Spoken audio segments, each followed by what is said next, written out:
Hi friends, today morning breakfast వచ్చేసి మా పిల్లల గురించి అయితే చిన్న చిన్న గ్లాసులలో అయితే ఇడ్లీ ముద్ద అయితే వేసి కూడలైతే పెడుతున్నాను. ఈ గ్లాసులకి అయితే ఆయిల్ అప్లై చేసి ముద్ద అయితే వేసుకున్నాను. కుక్కర్ పెట్టుకొని కుక్కర్లో వాటర్ వేసుకొని దాంట్లో కూడా ఒక బౌల్ పెట్టుకొని బౌల్లో వాటర్ వేసుకొని ఇడ్లీ రేక్ అయితే పెట్టి నేనైతే చిన్న చిన్న గ్లాసులు అయితే అందులో పెట్టేసిన తర్వాత మూత అయితే పెట్టుకున్నాను. ఈ ఉడకలకు నేను ఉల్లి చట్నీకి అయితే ప్రిపేర్ చేసుకున్నాను.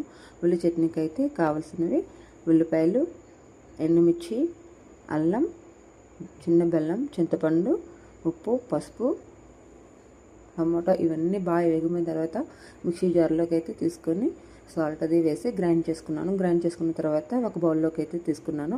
సో దీన్ని ముద్దగా ఉంచుకున్న పర్లేదు, మీరు పలచం చేసుకున్న పర్వాలేదు. నేనైతే ఇలానే ఉంచుకున్నాను.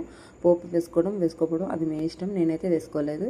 సో ఇప్పుడు ఇడ్లీ ఉడికిందో లేదో చూసుకుందాం. మూత అయితే తీసి ఇడ్లీ అయితే మ్యాక్సిమం ఉడికిపోయినట్టుంది. సో చేయి తడి చేసుకొని మనం ఇలా టచ్ చేస్తే చేతికి అంటుకోకుండా ఉంటే ఇడ్లీ మనకు ఉడికిపోయినట్టే. సో ఇప్పుడైతే ఒక్కసారి చల్లారనిచ్చి మనం ప్లేట్లోకి అయితే సర్వ్ చేసుకుని ఉల్లి చట్నీ అయితే తింటే యమ్మీ యమ్మీ. Bye friends.